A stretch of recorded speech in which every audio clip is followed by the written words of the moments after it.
Saudara, kita lanjutkan usaha kita untuk memahami atau mengadakan pendalaman, deepening dan broadening daripada Tai Chi. Deepening semakin mendalam dan broadening supaya tidak fanatik. Karena kita hidup di dalam pergaulan atau ide-ide yang muncul di mana-mana di seluruh dunia ya. Nah, ketika Konfusius ditanya, guru, apa tujuan hidup manusia di dunia ini? Ya. Nah, dia mengatakan ya belajar jadi manusia. Berapa lama? Seumur hidup. Caranya bagaimana?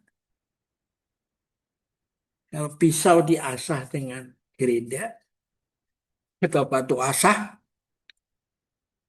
manusia diasah oleh manusia. Nah, kalau begitu, apa konsekuensinya? Ya, konsekuensinya ya kalau kau maju, mau maju harus majukan orang lain. Jangan ditendang orang lain ya. Ya Anda pakai sebagai pancalan aja untuk maju Anda sendiri. Egoisme dah. Kalau you mau tegak, ya tegakkan orang lain kan. Bukan kamu Anda tegak sendiri, orang lain Anda blebekan ke bawah, injak ke bawah. Itu nggak cocok dengan ide daripada Confucius itu. Nah, lalu menjadi masalah sekarang. Dasarnya apa daripada ajaran itu? Nah, dia merefer pada satu kitab kuno, yaitu ajaran universal. Ta Xue itu. Ta itu besar, Xue itu belajar. Apa pelajaran agung itu ya. Nah, Ta Xue ini sudah dipakai menjadi generik untuk memberi label pada universitas itu. Yaitu universitas itu yang mengajarkan ajaran agung itu. Nah, bunyinya bagaimana? Orang zaman dahulu yang hendak menggembilangkan kebajikan yang bercahaya pada tiap umat di dunia, ia lebih dulu berusaha mengatur negerinya. Untuk mengatur negerinya, ia lebih dulu membereskan rumah tangganya. Untuk membereskan rumah tangganya, ia lebih dulu membina dirinya. Untuk membina dirinya, ia lebih dulu meluruskan hatinya. Untuk meluruskan hatinya, ia lebih dulu mengimankan tekadnya. Untuk mengimankan tekadnya, ia lebih dulu mencukupkan pengetahuannya. Dan untuk mencukupkan pengetahuannya, ia meneliti hakikat tiap perkara. Dari bagian ini aja Anda sudah tahu bedanya dengan Declaration of Human Rights, hak asasi manusia yang menjadi dasar dari berdirinya Perserikatan Bangsa-Bangsa pada tahun 1945. Yang motifnya adalah setelah manusia itu menjadi semakin pintar dengan ilmu pengetahuan, terjadilah Perang Dunia I 1914 sampai 18 kan? Lalu diadakan Liga Bangsa-Bangsa supaya tidak terjadi perang dunia berikutnya kedua, malahan gagal dan terjadilah Perang Dunia Kedua 1939 sampai 1945. Nah, untuk mencegah Perang Dunia Ketiga, didirikan Perserikatan Bangsa-Bangsa dan dasarnya adalah Declarations of Human Rights, hak asasi manusia. Ya. Dan lalu mereka menganggap bahwa yang pemenang Perang Dunia Kedua itu, ya kalau kamu nggak bisa ini ya, kamu belum beradab toh. Kita lanjutkan dengan bagaimana ajaran agung ini berlanjut ya. Bagian dua itu. Dengan meneliti hakikat tiap perkara dapat cukuplah pengetahuannya. Dengan cukup pengetahuannya akan dapatlah mengimankan tekadnya. Dengan tekad yang beriman akan dapatlah meluruskan hatinya. Dengan hati yang lurus akan dapatlah membina dirinya. Dengan diri yang terbina akan dapatlah membereskan rumah tangganya. Dengan rumah tangga yang beres akan dapatlah mengatur negerinya. Dan dengan negeri yang teratur akan dapat tercapai damai di dunia. Nah, jadi dia bertahap itu. Mulai diri, lalu keluarga, terus sampai damai di dunia. Nah, karena itu ajaran ini penting dilakukan dari raja sampai rakyat jelata. Mempunyai satu kewajiban yang sama, yaitu mengutamakan pembinaan diri sebagai pokok. Intisarinya ada di pembinaan diri. Adapun dari pokok yang kacau, itu tidak pernah menghasilkan penyelesaian yang teratur baik. Karena hal itu seumpama menipiskan benda yang seharusnya tebal dan menebalkan benda yang seharusnya nipis. Hal ini adalah sesuatu yang belum pernah terjadi. Ya.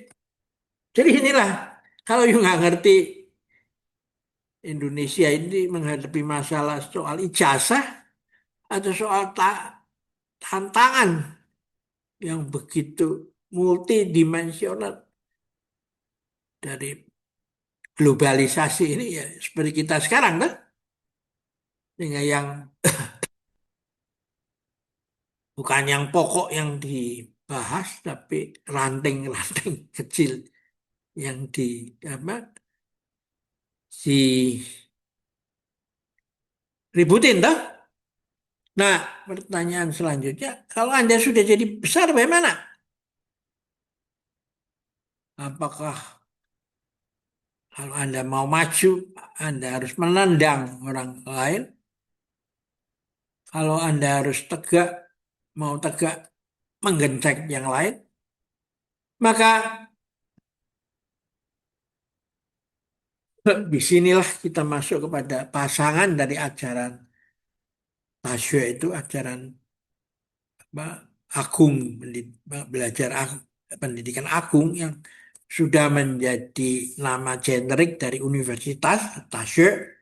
Tasya itu harus isinya begitu, bukan untuk menguasai manusia, ya, untuk menguasai dunia, tapi untuk membangun damai di dunia. Nah, pasangannya adalah buku berikutnya yang namanya Tengah Sempurna atau Chung Yung.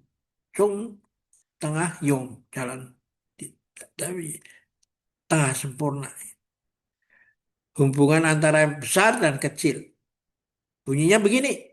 Langit hanya berwujud sesuatu yang guram, tetapi sesungguhnya ada batasnya. Matahari, bulan, bintang, dan cakrawala tertebar di dalamnya. Berlaksa benda diliputnya. Bumi tidak lebih dari segenggam tanah, tetapi sesungguhnya luas dan tebal. Gunung-gunung dapat didukungnya tidak dengan merasa berat. Sungai dan laut dapat ditampung dengan tanpa tercacar. bocor dan segala benda didukungnya tuh. Gunung gunung tidak lebih dari sebutir batu, sesungguhnya sangat luas dan besar. Rumput dan pepohonan tumbuh di atasnya. Burung dan hewan diam di sana dan berbagai permata tersimpan di dalamnya. Air tidak lebih segayung, tapi sesungguhnya tak terduga kura-kura besar, buaya, naga tak bertanduk, ikan bulus hidup di dalamnya, dan banyak pula barang-barang terdapat di dasarnya. Jadi setelah Anda besar ya Anda harus menjalankan Congyong itu seperti mata uang itu selalu ada sisi sini. Kalau hanya sisi sini ya Anda belajar tasyuk tapi nggak ada Congyong, Anda menjadi bagian part of the problem dari masyarakat. Anda mau baik hati, apa berderma, apa sih tanpa pengetahuannya, akhirnya rugi, bangkrut. Jadi harus seimbang antara tasyuk dan Congyong itu ya.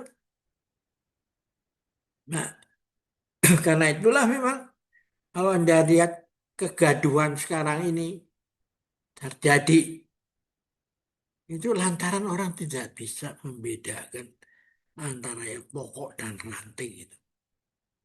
Sehingga kesalahan sudah terjadi karena yang masalah ranting dianggap sebagai pokok dan masalah yang pokok utama diperlakukan sebagai ranting.